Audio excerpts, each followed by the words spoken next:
Paltrocast. Congratulations on winning this contest. How long did you have to keep it a secret for that you won?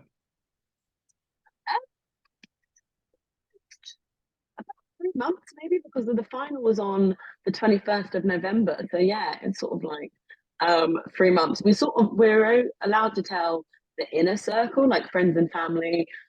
My parents actually came to the live show, which was really which was so nice and supportive of them. And there's a really nice sort of shot of me calling them to tell them that I've won, because I'm like, I have to tell them, I have to say. Yeah. So yeah, but yeah, 3 months. Does it change your life in a big way to win this? I don't just mean, hey, there's a prize and all that, but being attached to such a major brand, I'd have to imagine that it changes your life. Oh my gosh, yeah, absolutely. Because there's sort of like, obviously the money, the sum is life changing, but just the recognition for doing something like this, because it is basically the biggest comedy competition in the world by the nature of the prize money. Like, it just is. Like, there's we sort of like in the UK we have two competitions which are pretty big, like the Edinbugh Best Show competition. I think the prize is 10 grand, and then I think you have British Comedian of the Year, where the prize is 10 grand and £1, because they were like, we're going to beat them, we're going to beat those guys. And there's no comparison. So just having sort of like recognition for having competed in something so grand is big, because like whenever you win a competition, there'll be a bit of stuff surrounding you, but this is the first of its kind. I hope they do more. I hope that they carry on with the Creative Fund. Like, obviously I'm biased towards comedy, but this is the second series that they've done. They actually did one with fashion that was released last year. So this is the comedy one, and I'm very happy to have won the first comedy one. Right. Well, another big thing for you is you're playing the Latitude Festival, which I'm blown away by that lineup when you see, Paolo Nutini and and James and all that. When you go to that, do you just stay to the comedy area, or is it an excuse to see a lot of your favorite artists after doing your set? Oh, I'm definitely going to check out the music. Like, I can't wait to see Sophie Ellis-Bextor. Like she's a bit of a throwback, but I really want to see her. And yeah, I think it's going to be a really fun weekend. I get a guest pass, so I'll probably like bring a friend along and just like have loads of fun with it. It's something a few of my friends had done it before, and they've had such a great time. And I know I'm just like picturing that photo of like me on the stage with like sort of like on the video behind you, like just like really big. I'm like, I know the photo I want. I'm thinking about outfits like now. So that means that there's effort in choosing your outfit for the festival as well. Oh yeah, sure. Yeah. I mean, I think like all performers are different, but I think for me personally, I think it's important to maybe dress like what your material or what your persona represents.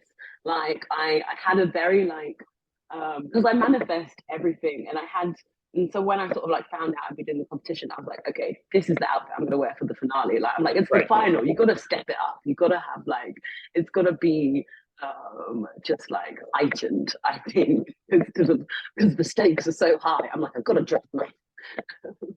When you win a branded competition like this, does this mean that you have to now do 10 minutes of material about how you won the OnlyFans competition, but it's not what you think? Do you have to do that?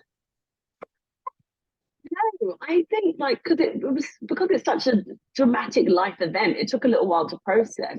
And I've only sort of like started talking about it in stand up now. And also I couldn't talk about it like, like because of having to keep it a secret. And so like I would maybe like allude to it, and now I can like properly talk about it. And I think you definitely like make jokes about like what the platform, like, because I'm like, they've not been known to do a comedy competition before as a platform. But and so you sort of like do that joke and get it out of the way. But I guess because it's on OFTV, that's like the safe for work strand of OnlyFans. So you can watch the competition in your office. It should be fine. But I will definitely, because it's such a crazy story. I have to talk about it. Like, it's just such a wild life experience. I'll definitely talk about it in stand-up, and I have to address it. People are going to be asking me. I'm looking forward to that. And that's an international thing. The Latitude Festival isn't an international thing. Should we be expecting more international kind of touring from you in the near future? I mean, near future is maybe like, so I'm doing the Edinburgh Fringe Festival with my debut this year, which is sort of like, and with maybe like traditional comedy careers, that's kind of like when you're out in society. That's when like everyone is watching you. That's your introduction to the industry. And I've been fortunate enough to like do other bits. Like I've done a couple bits of Comedy Central, and then obviously this has happened, which is the most fortunate thing ever. And so I think my journey is already like just not a traditional one. But I would like to do the Melbourne Comedy Festival after Edinburgh. It's sort of like, basically the way it goes is you do Edinburgh, and then you're kind of like, then you're open to do lots of other places. Like a few of my friends who did Edinburgh last year have done a bit like in New York, and I would love to go to the Melbourne Fringe, and I would love to do the show in New York. I've never even been to the States, you know. I've never been. I'm sure there is an audience waiting for you here. The Edinburgh equivalent for US comedians is usually you do the Montreal Just for Laughs thing, Yes. the showcase. But I don't think that that's as cool to comics as Edinburgh. I think that that is the peak of coolness for being cosmopolitan and all welcoming.